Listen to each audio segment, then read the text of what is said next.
todos los que les he contado, pues que les engañé, ¿no?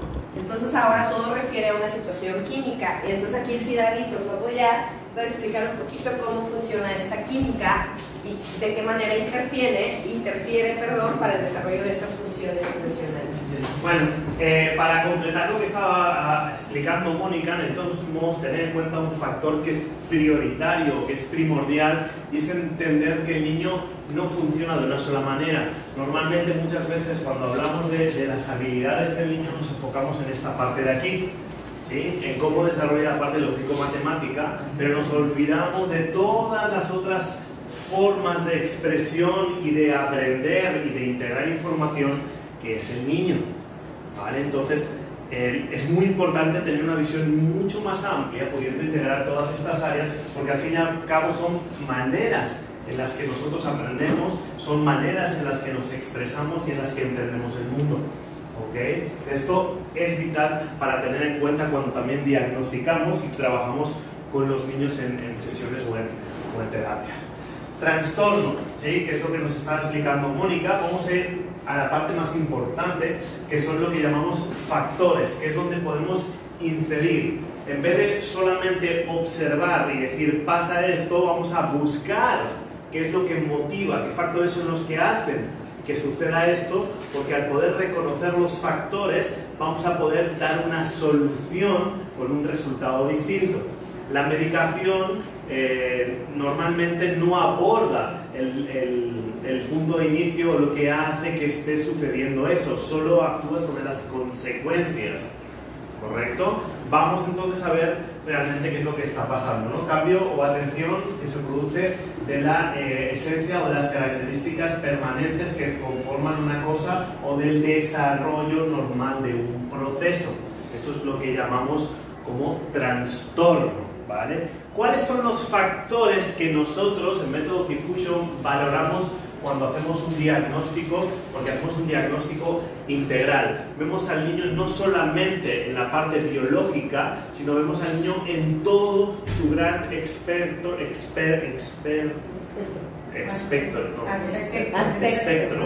lo que es él, o sea, como un ser integral.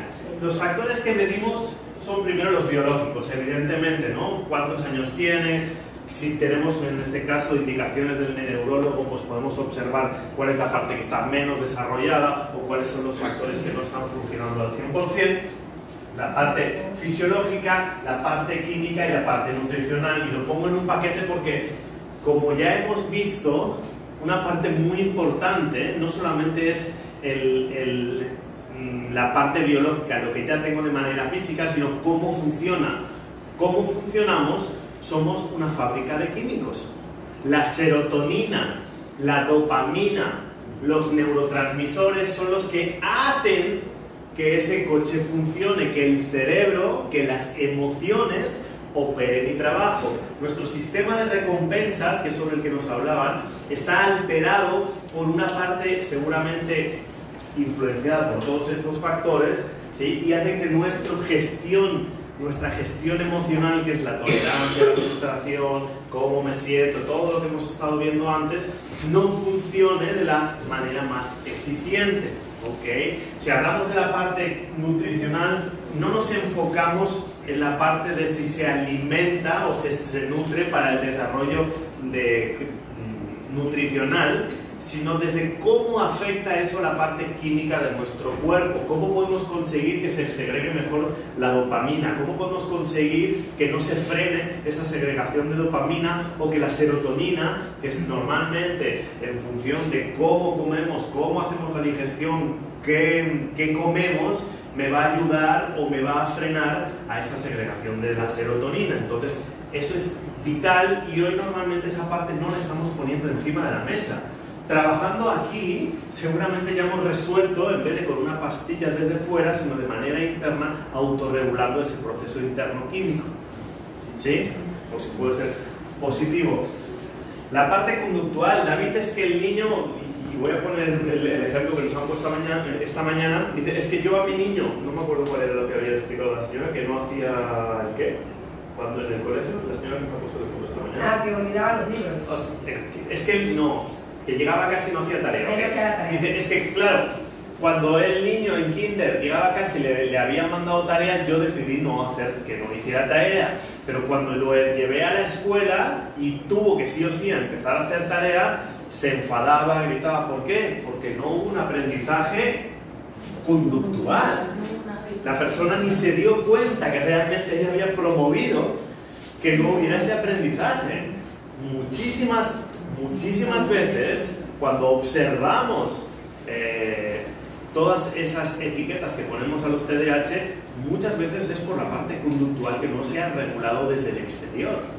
Entonces queremos que de golpe eso cambie, queremos que empiece a tener un comportamiento, pero pues, si no le hemos enseñado es muy difícil obtenerlo. Y si además tiene dificultades para tenerlo, el plazo de aprendizaje va a ser mayor, la resistencia va a ser mayor. Entonces, aquí también tenemos muchísimo por hacer, pero necesitamos la pastilla que nos ha dicho Montse antes, la paciencia, pero para nosotros. ¿Ok? La parte emocional, sí, es que se siente mal. No, necesitamos profundizar. El significado que yo le doy a las cosas, a las que vivo, a mi entorno, cuál es el estado emocional de papá, mamá, si hay un cambio, o sea, hay muchísimos factores que generan un factor neuroemocional, un distractor interno, que yo lo observo solo en cómo se está comportando el niño, pero no lo puedo valorar con un estudio neurológico. Entonces, es muy importante identificar cuáles son esos factores emocionales que están desequilibrando o que están provocando ese tipo de conductas. Todo eso, ahora vamos a ver cómo se puede hacer, ¿vale? La parte del entorno, ¿no? El núcleo familiar, el núcleo escolar, ¿sí? Todo ese conjunto, cómo yo percibo el mundo, el significado que le doy, cómo está ese mundo, esto también me va a tener en paz y armonía o en estrés, y eso va a generar también que yo pueda tener unas conductas. Si nos vamos a los factores psicopedagógicos, el sentido propio del niño de pertenencia, de integración, de aceptación, de seguridad y de autoestima, es un paquete emocional vital para entender qué entiende él con esto o cómo lo ha vivido, para saber si eso le está afectando de alguna manera. Porque si tú le dices al niño, oye, tú eres tal, o tienes tal cosa, o te pasa tal cosa, automáticamente algo de aquí va a variar, ya no va a estar al 100. ¿Sí? No es que todos lo tengamos al 100, evidentemente, pero seguramente si además tengo una sensibilidad mayor, pues va a ayudar a que sea un factor determinante para que pueda yo observar luego no tolerancia a la frustración, no atención, etc. Ritmo de aprendizaje. Sujeto A, sujeto B, aprenden a ritmos distintos. ¿Sí? ¿Por qué? Por millones de factores. ¿Por qué principalmente? Porque somos únicos e irrepetibles. No hay ninguna otra como ella. O sea, literal, en toda la historia de la humanidad, y nunca va a haber alguien con esa formación aquí, aquí y aquí.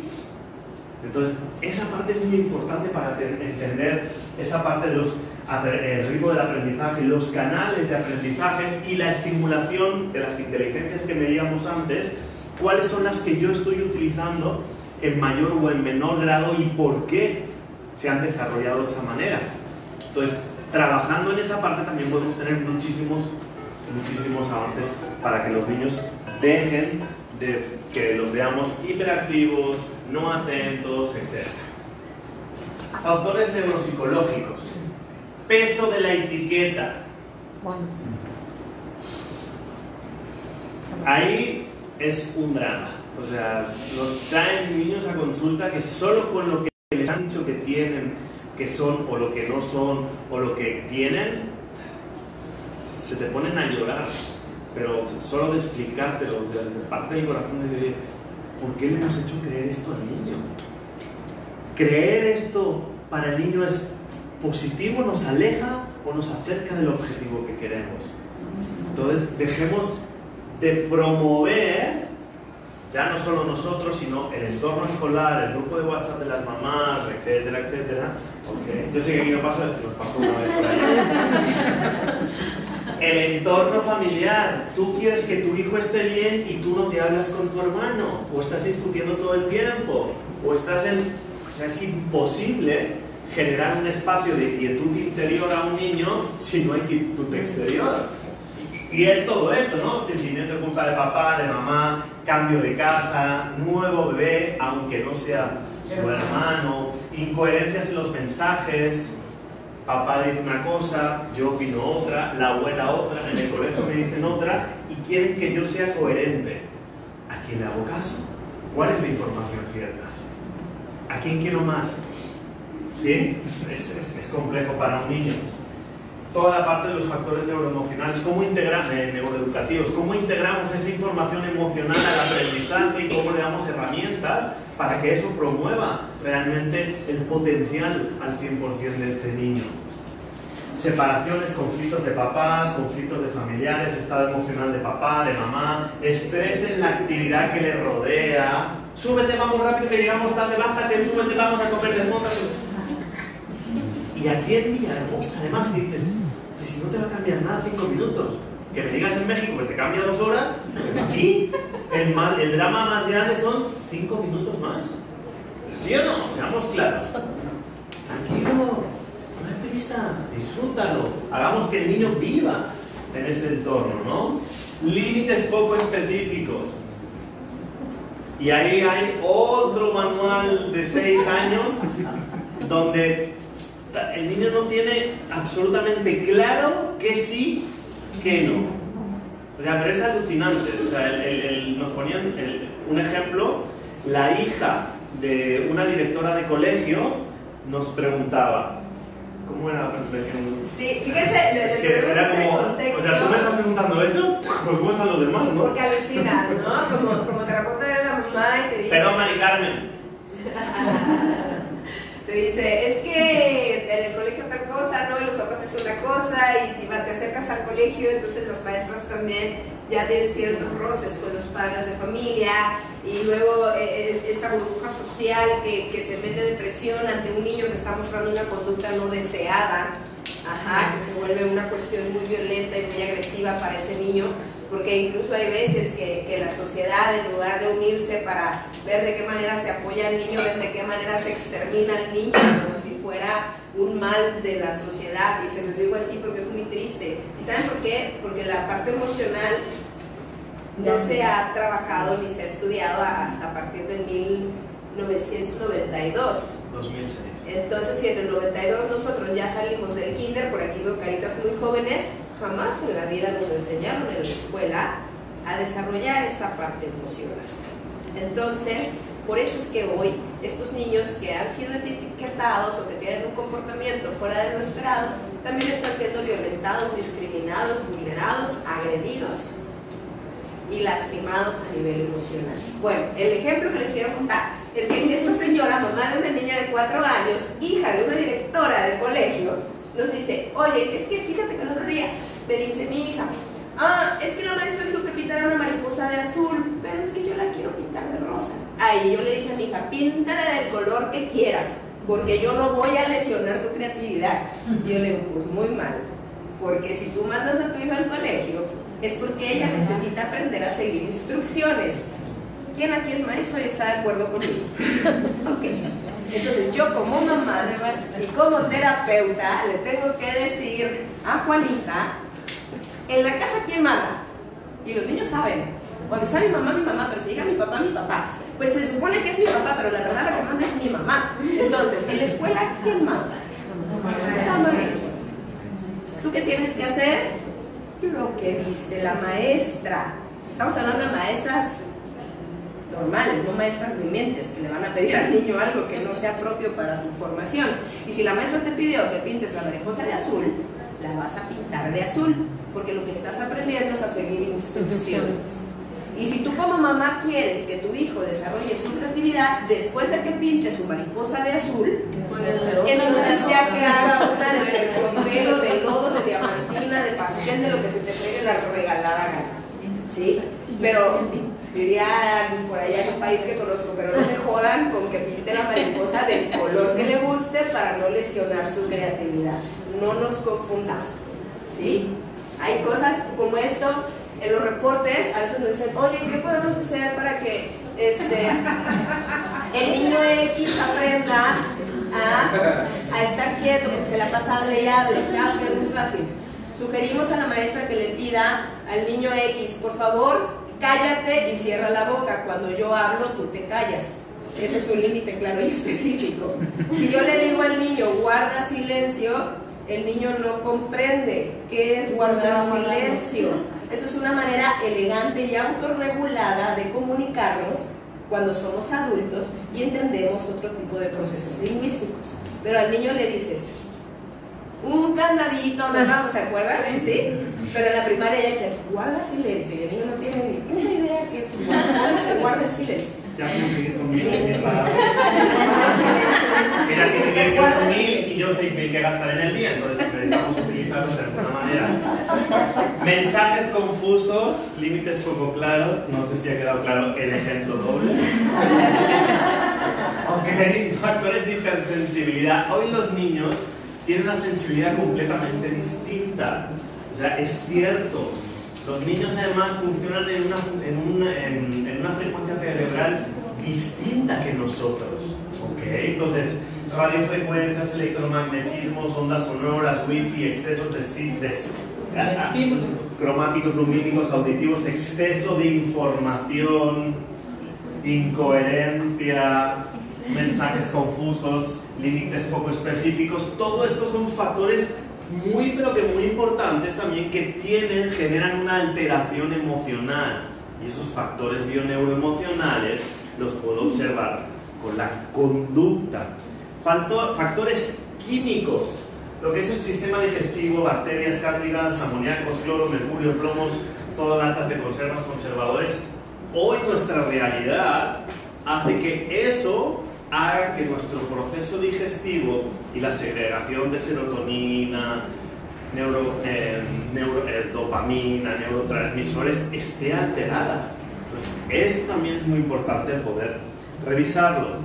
Tema nutricional, no por la nutrición en sí, sino por cómo funciona mi segundo cerebro, que es el estómago. Vamos a poder revisar el tema de azúcar añadida, contenida, bebidas gaseosas o bebidas azucaradas, alimentos fritos. Pues que nos llega un chico a consulta y digo, oye, ¿qué comes? ¿No? Y ya consigo cambiar su dieta. Digo, bueno, qué bueno, pues ya viene con la dieta cambiada. Antes solo comía nuggets y patatas fritas, y ahora ya come nuggets, patatas fritas y lechuga en la hamburguesa. Muy buena idea.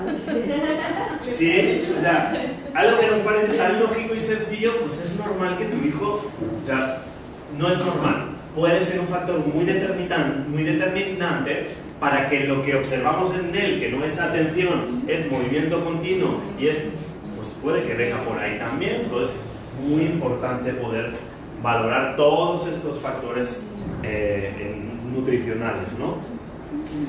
Neuroeducación, que ahora sí os dejo con Mónica. Todo esto que hemos visto es lo que diagnosticamos nosotros, ¿okay? Para poder tener un diagnóstico mucho más abierto con los niños. ¿Cómo aprende el cerebro? Aprender es cambiar nuestro cerebro. Literalmente todo el tiempo se están generando nuevas conexiones neuronales que tardan hasta 21 días hasta que dice clic, ya funciona.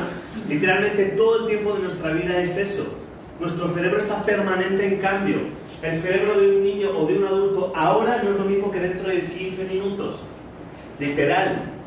Todos esos procesos nos están alterando todo el tiempo, y alterando en positivo, quiero decir.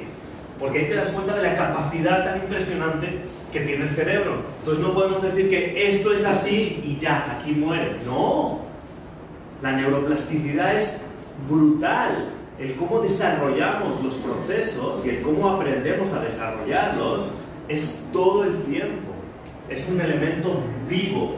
Secuenciar las artes plásticas, musicales y educación física, esa parte de integrar todo, hace que el cerebro funcione de una manera holística. Si lo queremos ver así, lo que hacemos es activar todas sus áreas, no una u otra por separado. ¿Sí? El tema de ejercitar la parte física con motricidad gruesa en los niños es una de las mejores herramientas que puede haber, y es tan sencilla que parece mentira, porque además se segregan componentes químicos como es la erisina, que hacen que realmente el cerebro sea más inteligente que uno que no lo hace. O sea, el hacer ejercicio nos da una química mejor para aprender, literalmente. Entonces es muy importante el ejercicio físico. Emociones son cruciales para el aprendizaje. Aprendizaje sin emoción no va a haber memoria. ¿Sí me explico? Necesito generar una emoción, aunque sea de baja frecuencia, pero ahí es donde va a haber un aprendizaje. Entonces es vital trabajar en la parte emocional, en la parte de la neuroeducación, para que haya un aprendizaje real y podamos entender la complejidad del niño en esta parte. ¿Cómo aprende el cerebro? El cerebro aprende con un patrón de conexión, que lo decíamos antes, ¿no? Lo que está haciendo es conectar justamente nuevos caminos, que se llaman neuronas, donde la información va fluyendo por caminos distintos. Ahí tenemos un montón de ellas, ¿ok? Cuantas más conexiones, más partes del cerebro están conectadas o interactuando, y más aprendizaje hay, por decirlo de alguna manera sencilla. Lo digo a lo grueso para que lo podamos entender de una manera sencilla. Debe ser transversal y contextualizado, que es lo que garantiza el aprendizaje, ¿sí? Las actitudes no son automatizadas, las aptitudes sí. Por eso primero el aprendizaje es conductual y luego ya le podemos hacer entender el porqué al niño. Bien, yo sé que esto ya lo sabéis, pero vamos a repasarlo una vez más. Es para examen, recordad que si no luego no vais a poder dar vuestro donativo en la salida, ¿vale? Tenemos el cerebro neurocórtex, que es el último que llegaba a este mundo. Es la parte que tenemos desarrollada como desde la lógica y la matemática, es la que tiene la capacidad de ir al futuro y al pasado, buscar opciones y tenerla resuelta. Esto se acaba de formar a los 25, 27 años, no a los 6, no a los 7 y medio. 25, que los hombres a partir de los 40. Para que estén más tranquilos. La parte límbica es la parte de la gestión emocional. Toda esa información provoca emociones para que yo pueda pasar a la acción, se lancen los neurotransmisores y eso hace que se ponga en marcha. Esto es subconsciente o inconsciente, no lo regulo yo. Ah, me voy a sentir alegre, ah, me voy a sentir triste. Es en automático. Por eso es tan importante trabajar sobre esto, para poder regularlo desde la información que está provocando esas emociones. Y por último el reptil, que es la parte donde está en modo supervivencia, solo me interesa sobrevivir. El límbico además es un sistema de memorias emocionales. Ese aprendizaje está anclado a una emoción, conecto con la emoción y con el aprendizaje y llegará información. Si no está ese anclaje emocional, la información, si no es valiosa, se pierde. Si no es valiosa para mis necesidades, para mis funciones ejecutivas, etcétera, etcétera, etcétera. Todo mi sistema de percepción, todos los sentidos, hacen que yo pueda procesar esas emociones para que se genere el aprendizaje. Por lo tanto, este sistema es muy importante para el aprendizaje y para los niños cuando hablamos del TDAH. El reptil es un sistema de supervivencia, reproducción, dominación, poder, defensa, protección. No piensa, no siente, solo actúa. Cuando el niño está en berrinche, ¿con qué cerebro está funcionando? No sufre. Mamás, no está sufriendo. ¿Sí me explico? Solo quiere obtener su objetivo. Entonces no pasa nada. Puede llorar, patalear, ¿sí? No se va a morir el niño. Vomitar, hacer drama. Ay, mamá, ¿cómo era el ejemplo que ponía de la... Ay, mamá, que no me has comprado las Louis Vuitton. Pues no sé ni lo que es la Louis Vuitton. Por ejemplo, un niño de 2, 3 añitos con el lenguaje que maneja, si conoce la palabra pepino, celular, pared, juguete, muñeca, entonces te va a hacer un berrinche y va a llorar y va a patalear por lo que alcanza a dominar el lenguaje. Ok, quiero la muñeca, le das la muñeca, ah, no, quiero leche, ah, no, quiero cama. Lo que quiere es manipular. No quiere ni la leche, ni la muñeca, ni la cama. ¿Cómo lo entendemos mejor? Si en su esquema de lenguaje el niño o la niña dominara las palabras cocaína, camioneta y una bolsa de marca, imagínate exactamente el mismo berrinche diciéndote, ¡ah, quiero cocaína, cocaína! No. Sí, o sea, se los pongo así para que tengan claro que no quiere eso que te está pidiendo. Lo que quiere es manipularte. Y ahí es donde nosotros, con toda esa paciencia del mundo, necesitamos enseñarle a que se autorregule. Que no va a obtener lo que necesita, porque de eso no depende su supervivencia. Y de esa manera es como educamos y adiestramos al cerebro reptiliano. ¿Sí quedó claro el ejemplo? Ok, bien. Ok, bueno, una vez que se genera una conexión, aprendemos sobre esa conexión y nos cuesta mucho desaprender. ¿Se acuerdan que les dije de 0 a 3 años? Se graba la información, se hacen surcos neuronales, se empaqueta y después de esa forma me voy a comportar cuando sea adulto. Y ese adulto que se baja de la camioneta, te amenaza con la pistola y te digo... Hay un ejemplo rapidito aquí que les quiero poner, el hijo del Chapo. Autorregulación de conducta, adiestramiento de seguimiento de instrucciones en la primera infancia. No, es una conducta no regulada en la primera infancia, manifestada con las circunstancias contextuales de una vida adulta.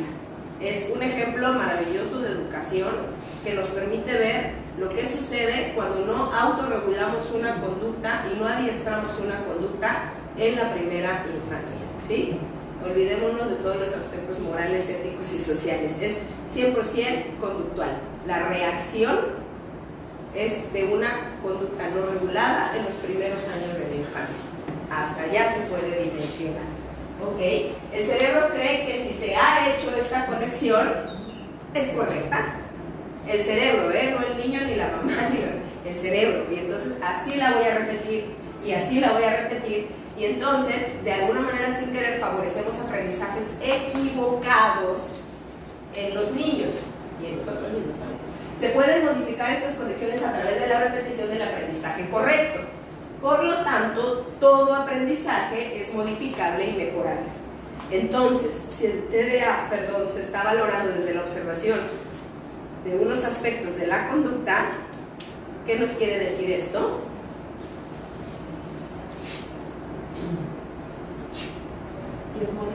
Que es 100% modificable.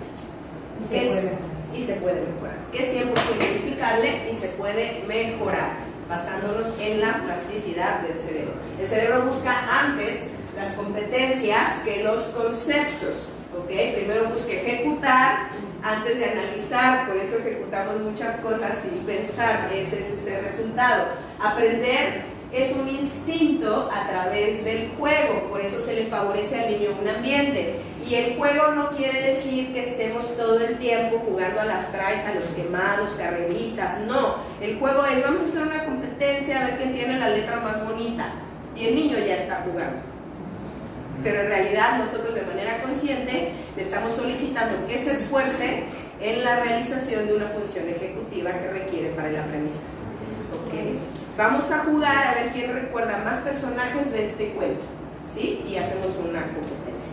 O a ver si esta semana tienes más palomitas o más tachitas y entonces vamos al cine. Eso es un juego para el niño.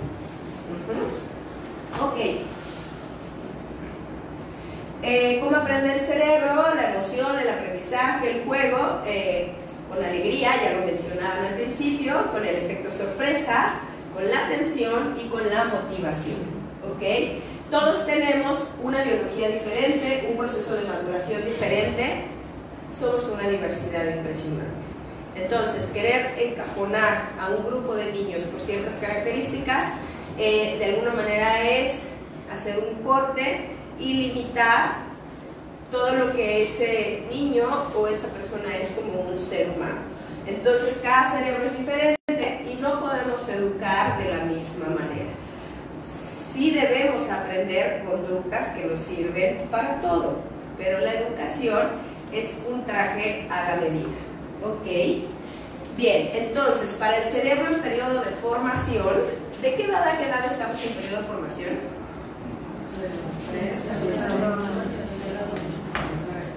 Si me muero a los 15, hasta los 15. Si me muero a los 25, hasta los 25. Si me muero a los 104, hasta los 104. Toda la vida. ¿Ok? Pero la formación más importante es la de la primera infancia. ¿Ok? Entonces, de los 0 a los 12 años es sumamente importante porque no hay proceso de análisis y de discrepancias. A mí me dice, ¿sabes que eres una tonta? Y yo lo elimino y ya. El niño no. ¿Sí? El niño lo guarda y lo archiva con una emoción. Entonces es bien importante no etiquetar, no dar importancia a lo que no sale bien. Es ahí donde hay que favorecer el esfuerzo. Es que tengo la letra muy fea. Ay, sí, no, es que este tiene una letra espantosa. Esfuerza, tú la puedes hacer mejor, pero esfuerza. ¿Ok? Es que no puedo. Si vas a poder, si te esfuerzas, inténtalo, hazlo otra vez. Es que me caí, sóbate y vuélvelo a intentar, pero siempre con esa calma. Valorar el esfuerzo, somos personas que podemos mejorar. Si hay algo que no he aprendido, pues es porque no me lo han enseñado. Y ya en la edad adulta es porque no he elegido aprender. ¿Ok? Y bueno, el tratamiento bioneuroemocional del TDA, entonces incluye todos estos aspectos de los que hemos hablado. No solamente la valoración neuronal, no solamente la valoración emocional, no solamente la valoración de los aspectos biológicos, ni tampoco la valoración únicamente de los aspectos referentes a la conducta o a la parte cognitiva, que es el aprendizaje. Es una cuestión integral y tiene como objetivo ayudar a los pacientes y a la familia a manejar los síntomas del trastorno y el impacto que estos pueden tener en su vida diaria. Muchas veces el impacto que este diagnóstico tiene en la vida del niño o en la vida familiar se convierte en un problema dimensionalmente mayor a la circunstancia que se está viviendo propia del trastorno. ¿Ok? Nos referimos a trastorno porque dicen, ¿es que el TDA existe o no existe? Pues existe porque está escrito en un DMC y hay un diagnóstico y todo, o sea, desde ahí es que existe, pero es importante comprender su existencia, ¿ok? De dónde viene, de dónde surge y por qué se llama así.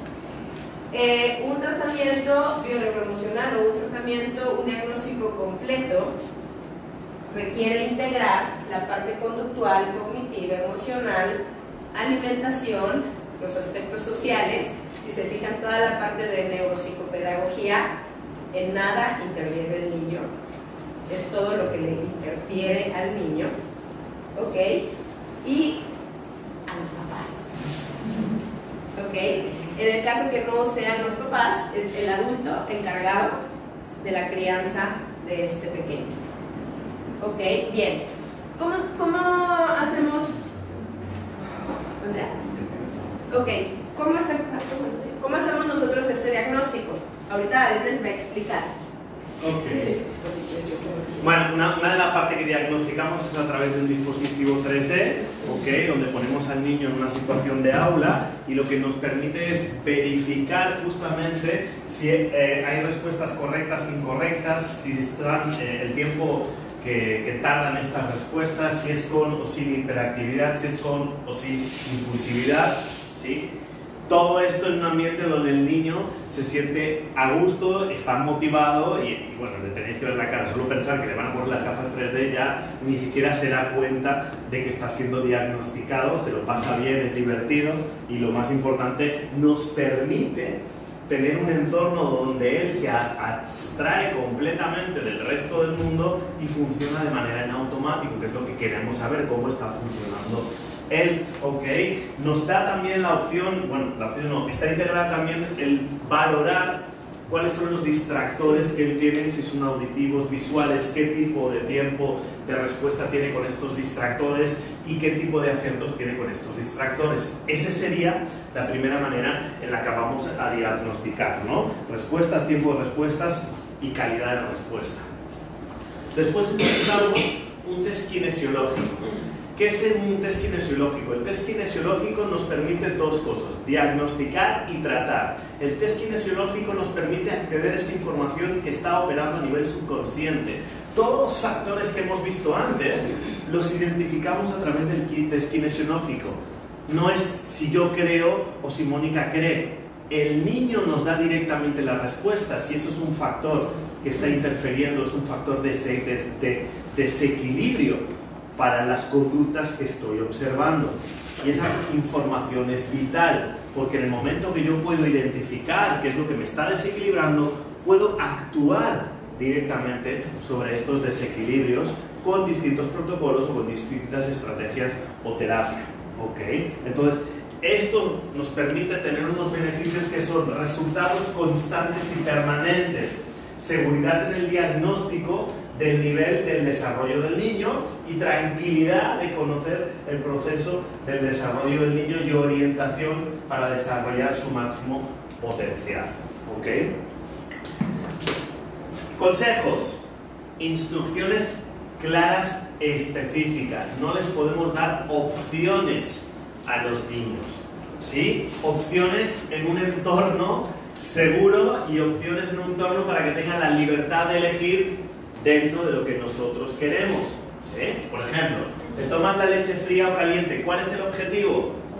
Tomarse la leche. ¿Qué importa si está frío o caliente? Si está jugando o está brincando, ¿sí? Pero le doy dos opciones en las cuales está integrada el objetivo a cumplir. Te tomas la leche con vaso o con taza, juegas al Xbox o a Play.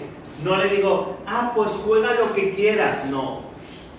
Pues vamos a hacer lo que tú hoy quieras, no. Le doy tres opciones. Al reptiliano le encantan tres opciones. Pues dale tres opciones para que él elija. Tres opciones que tú previamente has elegido, evidentemente. Este vídeo no lo van a ver los niños, no pasa nada. ¿Qué hacemos normalmente? ¿Qué prefieres? Claro, y entre que el niño piensa las opciones, toma una decisión y que además sean lógicas y lo que representan esas opciones, que no las mide, a veces nos metemos en unos problemas impresionantes porque les dejamos demasiada libertad en esa parte. No es que le estemos cortando la iniciativa o la creatividad, no. Los estamos regulando a un comportamiento en este caso. Lo que quieres, lo que prefieres, lo que tú quieras, y todas estas son más estrategias para los niños.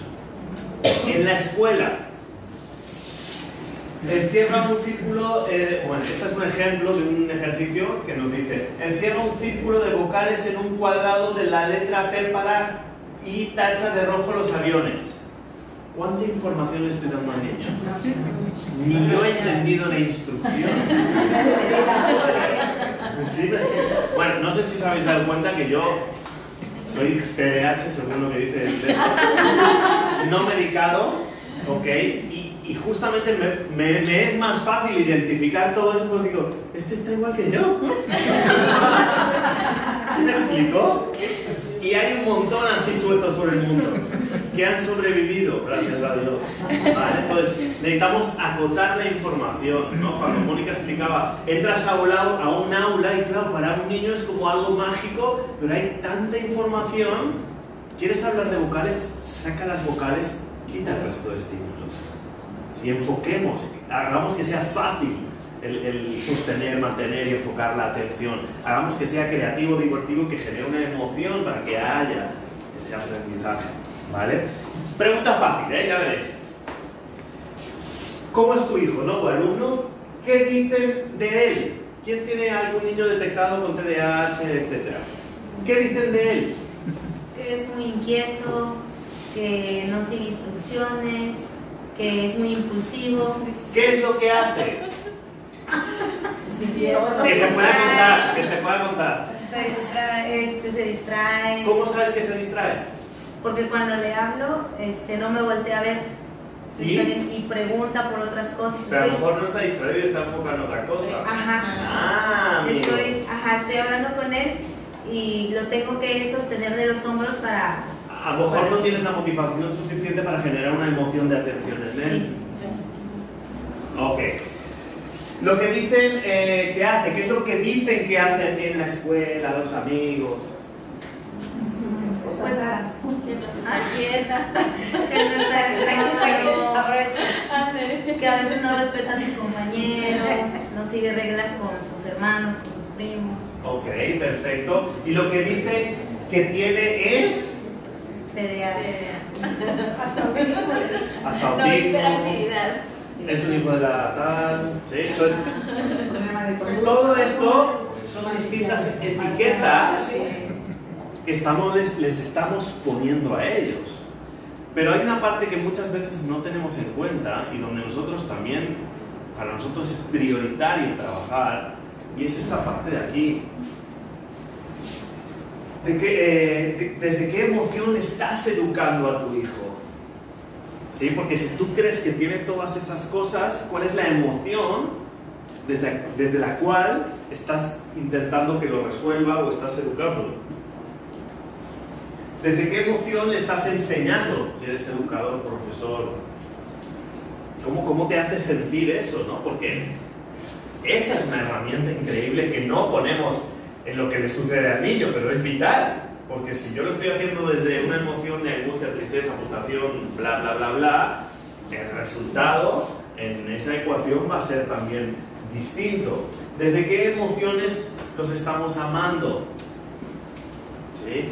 Muchas veces solo vemos las etiquetas de los niños, pero no vemos al niño. O sea, hay papás, os lo prometo, y a mí no lo entendemos. O sea, solo te hablan de todo lo que hace mal el niño. Y yo sé que le quiere porque es su mamá y es su papá, pero se olvidan del niño, literalmente. Solo quieren ir a resolver lo que a ellos les preocupa. ¿Y a él? ¿Qué le preocupa a él? ¿Por qué se siente así? ¿Cómo podemos hacer que eso cambie? Esa parte es muy importante también, de poder trabajar con los niños y con los papás. Vamos a hacer un taller el día próximamente, ahora os paso el flyer, ¿okay? Donde vamos a desarrollar todo esto. Esto era una charla informativa, un tip para que nos pudierais conocer, para generar curiosidad, para dar ideas también, ¿no? Para ayudarnos a comprender mejor a nuestros niños. ¿Okay? Y en este taller vamos a trabajar el apoyo conductual y emocional, desarrollo de las habilidades sociales para los papás y para los niños, constancia y delimitación de límites, constancia, okay. Apoyo en el momento de la frustración, apoyo para el desarrollo de las funciones ejecutivas dentro del aula o dentro de las escuelas, seguridad para conseguir los objetivos planeados con mi hijo, hay que tener objetivos y hay que planearlos, ¿okay? Tranquilidad al conocer el proceso de desarrollo. Ya entiendo qué es lo que pasa, eso también me ayuda a estar tranquilo y a poderme enfocar en esos objetivos o a diseñarlos, ¿no? Orientación y enfoque para ayudar a potenciar sus talentos y capacidades. Esto es lo que deberíamos de querer, no si me dan un diagnóstico o si me lo medican. Y muchas veces mucha gente viene a buscarnos solo para que se lleve un papel para que diga A o B. Y a mí eso realmente, perdón, o sea, no me interesa. Yo quiero poder trabajar con el niño para poder generar un cambio en él, para poder generar un cambio en su entorno, en su familia, para que haya un estado, una emoción distinta al que hay. ¿Ok? Entonces, bueno, el diciembre hay 2 talleres, es el día 14 y el día 12, mitad y mitad, de 8 a 12:30, y el día 11 y 12. ¿Veis cómo funciona? Adelante, Mariana. Ya estaba en problemas, yo estaba leyendo. Con esto nosotros terminamos, todavía tenemos 5 o 8 minutitos para preguntas y darles la palabra a ustedes. Ella es Mariana Nona. Mariana Nona es la anfitriona de Casa Kai y es quien nos ha dado la oportunidad, nos ha abierto las puertas de este espacio para que esta tarde sucediera. Gracias, Mariana. No, al contrario, pues agradecerles a todos que hayan venido el día de hoy. Desafortunadamente no gusta al principio de la plática, pero espero que la hayan disfrutado, que hayan abierto un poquito más como las opciones, las alternativas para tratar el déficit de atención, TDA con H o sin H, como le quieran decir. Y pues sí, efectivamente va a haber 2 talleres, 2 modalidades, una entre semana y una en fin de semana. La modalidad que es entre semana es el 11 y 12, de 8:30 a 12:30 de la mañana, para personas que se les complica por los hijos y así. O la opción que viene, que es el sábado 14 de diciembre, para poder asistir a ese taller, pueden apartar su lugar únicamente con 500 pesos, no necesitan pagar todo el taller. Hay un descuento que se pagan.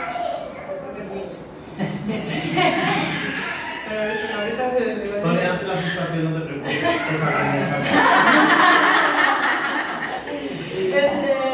Los primeros, hasta hay un descuento por pronto pago, si es que lo quiere liquidar antes. ¡Que pase, Ana! ¡Que pase! No es sufrimiento, déjala. Vente, que mamá está hablando, ven aquí, corre. Ven. Que te vamos a adiestrar, ya verás. Bueno, ella me va a ayudar a dar informes, ¿verdad? Y pues bueno, estas dos modalidades, pues bueno, para cualquiera de los dos pueden apartar con 500 pesos, no tienen que pagar todo el taller para que reciban pues este descuento. Sin embargo, bueno, el taller es como un intensivo para que ustedes profundicen, vean qué está pasando en su familia, qué está pasando con sus hijos, qué está pasando con sus alumnos, con sus pacientes, ¿no? Metan a fondo, pero también estamos proponiendo una sesión, bueno, no sé si ya les platicaron, supongo que sí. Bueno, del diagnóstico. Estamos proponiendo una alternativa de 10 sesiones de trabajo pues con Mónica y David. Estas sesiones son sesiones, primero una de diagnóstico, en la cual que dura hora y media. Esta sesión de diagnóstico cuesta 1,900. En esta sesión de diagnóstico, me imagino que pasaron las imágenes del visor, toda la manera en la que se hace como un diagnóstico completo sobre todas las áreas, o como de forma integral de sus hijos para saber que realmente, o sea, bueno, qué realmente es lo que necesita, o qué realmente es lo que necesita su alumno o su paciente, ¿no? Para poderlo sacar de mejor manera. Y en base a ese diagnóstico, pues es que ellos van a trazar como una línea de trabajo de 10 sesiones. Lo que se sugiere es un paquete de 10 sesiones, ustedes pueden pagar sesión por sesión, o pueden pagar el paquete completo de las 10 sesiones. Es lo mínimo que recomendamos, 10 sesiones para ver realmente resultados, ¿no? En algunas sesiones se trabaja únicamente con los niños, en otras se trabaja con los papás, ellos les irán guiando, ¿no? Sobre esto. Sin embargo, también existen personas que dicen, oye, a mí me interesaría trabajar cosas mías, o sea, ahora me di cuenta que quiero trabajar algo emocional, algo que me está preocupando, algo incluso físico. Ellos trabajan de forma holística, como ya lo escucharon aquí, todas las áreas de la persona, no solo la parte biológica, no solo atender a los niños desde resolver la parte como química del cerebro, sino la parte emocional, la parte mental, la parte conductual, o sea, como qué está pasando en general, como un todo, ¿no? Hasta la parte pues espiritual o de felicidad que también se comentaba, ¿no? Hay también sesiones para adultos que no tienen que ser forzosamente sobre TDA. Esas sesiones también se van a impartir aquí.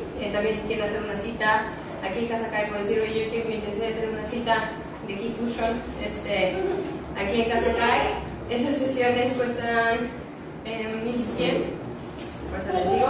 Si no, que fuera les cuentan bien los costos. Es 1,100 la sesión de adultos y la sesión de niños individual cuesta 750 pesos cada una de las sesiones, o bien pueden pagar el paquete por 7,000, ¿no? Esto es después de la sesión de diagnóstico, ¿no? Pues nada, es invitarlos a que, yo sé que para algunos, lo comentábamos hoy en la mañana, en la plática de la mañana, para algunos esto es muy nuevo, ¿no? Escuchar como a ver cómo funciona su consciente, cómo le van a preguntar al niño sin que el niño me responda desde lo que entiende, desde lo que percibe, a ver cómo le va a decir. Pues invitarlos a que prueben, a que amplíen un poquito su visión ahí, como solo una partecita del cerebro, de la parte lógica, de la parte que entendemos, de la parte que logramos comprobar, como nos gusta, ¿no? Con estudios, con algo que se puede evidenciar. Hay muchas otras partes que tienen que ver con la energía, con la espiritualidad, con el subconsciente, con mucha información que está ahí oculta, y que incluso hoy, hace rato platicábamos con una mamá, y un caso que nos platicaba David, que pues llevaban varias sesiones y el niño manifestaba una cierta necesidad de tratar abandono, y no entendía qué pasaba, y no entendía, y de repente, como la tercera sesión, la mamá dijo, es que se me olvidó decirle que el papá, papá no es su papá es, ¿no?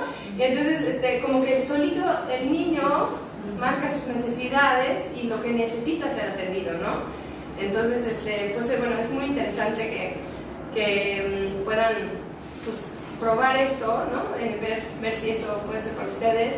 Realmente ha sido una pena para mí ver cuántos papás que se acercan aquí a Casa CAE para pues, buscar alternativas, no buscan terapias alternativas, buscan soluciones que no sean nada más medicar al niño y me deshago del problema y luego que le quito el medicamento y ¿qué pasa? O sea, el problema sigue ahí, el problema de fondo, el problema en la familia, los problemas emocionales no se han resuelto, ¿no? Entonces, pues bueno, invitarlos a que se acerquen. El taller, como les comento, tiene un descuento hasta antes del 6 de diciembre. Y pues bueno, agradecerles a David y a Mónica, que de verdad, pues ellos llegaron aquí por azares de la vida, pero desde que los conocí tengo la certeza de que su trabajo es muy valioso. Son personas muy preparadas, seguramente ellos no les platicaron, pero bueno, saben, tienen muchos conocimientos en coaching, en mindfulness, bueno, Mónica tiene maestría en pedagogía, tienen mucho trabajo también, no solo de forma con los niños, sino también con empresas, con personas que están buscando desarrollo emocional, integral, y sobre todo apostándole mucho a la inteligencia emocional, ¿no? Que es lo que a veces no entendemos, todo lo que es del alma, todo lo que es como espiritual, todo lo que es las emociones, como que cómo se come esto, y como no lo entiendo, pues me doy una pastilla y ya me lo tiene medio atarantado y así ya lo podemos sí. Una preguntita, me interesa mucho el programa. En mi escuela, en la escuela de mi hijo, pues ya le piden, ¿no? Por su forma de que se le ha detectado, desde que alguien nos los diagnostique, claro, que nos dé, oiga, necesitamos que alguien nos diagnostique y nos diga la certeza. ¿Ustedes tienen eso para que nosotros podamos presentarlo? Sí, claro. Y si sabe que, pues mi hijo es así, pues ya está, ¿no? Entonces, pues yo vine porque mi esposa vino hoy en la mañana. Ah, es de los obligados, ok, gracias. No, de mi trabajo, ¿no? Ella pudo venir, Sí, ¿no? sí. Y dije, pues voy a ver y pues yo creo que ella fue una de las que dio varias preguntitas del niño.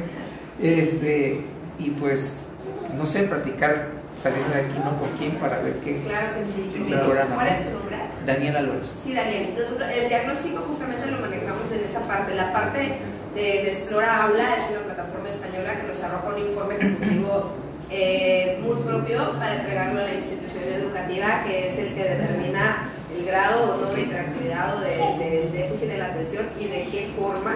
Nosotros aparte complementamos con un informe, y el diagnóstico kinesiológico, que es toda esa parte muy íntima, es niño, ¿verdad? Sí. De cómo es tu hijo. Ese es para los papás y ustedes eligen si lo comparten o no con la escuela. Dentro de ese diagnóstico y el costo también incluimos, hasta donde se nos permite y así lo desean, una observación dentro del espacio áulico, del espacio escolar, con el permiso de la escuela evidentemente, y una observación que es una intervención dentro del entorno familiar. Y entonces con eso nosotros tenemos completa la información. Y cuando no se hace ninguna de esas dos cosas, pues bueno, con las otras que tenemos. Pero sí, ¿otra pregunta? Sí. Mi hijo ya tiene un diagnóstico neurológico. Ajá. De hecho, le hicieron la prueba de aula virtual. Ajá. En un inicio y como seguimiento a los 4 o 5 meses, más o menos. Está medicado. En este caso, ¿aplica que ustedes lo pudieran volver a Sí. valorar? ¿Habría necesidad de volver a hacer aula virtual? No, mira, yo te invito a que si tú nos pasas el reporte, porque nosotros como justamente manejamos diferentes puntos de vista, el mismo reporte puede ser interpretado de diferentes puntos de vista, ¿ok? Entonces yo puedo ser súper rigurosa y rígida en el aspecto del comportamiento neuronal y decir, pues sí, mira, la gráfica se va hasta arriba, déficit de atención, pero como a nosotros nos gusta comprender todos los aspectos del ser humano, yo te puedo decir, mira, date cuenta que cuando fue cuchicheo de los niños, tu hijo volteó, pero entonces a lo mejor estamos hablando de un niño que tiene una empatía demasiado grande y cuando sucede algo con las personas, a él le interesa y eso lo está distrayendo. Es muy diferente, ¿verdad? A que decir, es que cada vez que hablan se distrae. Entonces nosotros hacemos una interpretación un poco más completa. El tema de la medicación es un camino que por ahora has elegido y de acuerdo a conforme vaya avanzando ya tú puedes elegir. Es algo que nosotros respetamos mucho, no lo recomendamos. Si nunca lo han medicado, no lo recomendamos. Si está medicado, siempre recomendamos que quien haya dado esa instrucción les invite a buscar una opción de irlo retirando. Y si esa persona les dice que va a ser para toda la vida, nuestra recomendación es buscar otras dos opciones. Bueno, Ahí no nos en mi metemos. caso particular, estamos así como que en un punto de que de repente no sabíamos qué hacer porque su neurólogo llegó a medicarlo con los medicamentos y yo no veía cambios, ¿no? Y hubieron detalles que no me gustaron del médico, como que me sentí ya sin opciones, o sea, si no es medicamento no tengo opciones. Busqué una segunda opinión, otro neurólogo. Lo primero que hizo fue quitarle uno de los medicamentos y decirme rotundamente que no estaba de acuerdo por lo que estaba viendo en el niño. Al parecer el medicamento que le había dado el neurólogo estaba siendo contraproducente porque alimentaba más las situaciones que queríamos contrarrestar. Entonces yo así como que choqueada, ¿no? Le quitan ese medicamento, lo dejan con uno solo. Este cambio apenas tiene 3 semanas y he recibido opiniones en la escuela, en otras actividades que tiene el niño, donde después de una semana de estar sin el medicamento, me han dicho, oiga, esto recibimos a otro Mateo, mi hijo se llama Mateo, y yo he visto el cambio en casa, o sea, veo como si hubiera otro hijo. Y lo primero que sale a la luz en él es que muestra una alegría y una felicidad que durante 11 meses yo no la había visto en él. Tómate tú el medicamento 2-3 meses. O sea, y es la manera de darte cuenta de cómo nos está alterando. ¿Sí me explico? Porque muchas veces quien receta no sabe las consecuencias internas que provocan el niño. Claro, es lógico eso que explicas, es muy positivo, por cierto. Muy positivo esa parte. Porque ya te has dado cuenta de que no todo se soluciona de la misma manera. ¿Cuál fue el primer objetivo cuando empezaste a medicarlo? ¿Para qué? ¿Cuál era el objetivo? Él salió muy alto en la prueba de aula en la atención y la impulsividad. O sea, ¿lo medicaste solo con Exploraura? Electroencefalograma. Ok, ¿y el objetivo de la medicación cuál era? La atención. ¿Pero para qué era el medicamento? ¿Para focalizar la atención? ¿Para Sí, poder tener mayor sí. atención? Ajá. ¿Qué medicamento está tomando? Empezó Vivance, se escaseó Vivance en México y le mandaron el metilfenidato. Y el metilfenidato fue lo que fue una bomba. O sea. Ok, el medicamento que está tomando lo que hace es pausarlo para que el niño esté así, por decirlo de alguna manera, ¿okay? Pero no garantiza que haya atención, que es lo que explicaba mucho al principio. O sea, que el niño esté quieto observando no está garantizando que haya la atención que estamos buscando. ¿Te hace sentido eso? O por la otra parte que has dicho de que cuando habéis retirado un medicamento su parte emocional ha cambiado. Sí. Habría que verlo, conocerlo para poder Pero tener. es interesante esa parte que dices porque la combinación de ambos deprimía esa manifestación de la alegría, ¿no? Retiras uno, pero entonces está sucediendo. Pero habría que ver, porque acuérdate que son psicotrópicos, anfetaminas que dan para arriba, ¿no? Entonces habría que ver hasta dónde ese pico de emoción alta es positivo y es autorregulado, porque también puede ser como una carretera. Es un caso específico particular de Mateo y habría que verlo. Y sí entiendo que tu idea o tu objetivo a largo plazo sería que pudiera seguir avanzando sin, ¿no? Claro, porque el primer neurólogo a mí me pintó un panorama de que, o sea, esto es para toda la vida. Sí. Que probablemente en la adolescencia algunos niños ya no necesitan el medicamento, pero que luego puede otra vez, ¿no? Y con el neurólogo que lleva ahora, le pregunto y dice, no, espérame tantito, esto no es para toda la vida. Claro. O sea, en algún momento el niño lo va a dejar. Y no hay una edad establecida, pero se va a ir viendo la evolución del niño. Mira, el riesgo más grande de la medicación justamente radica en el aprendizaje. Que si el niño aprende que no es él, ¿se acuerdan de la paciencia que decía creer en ti mismo?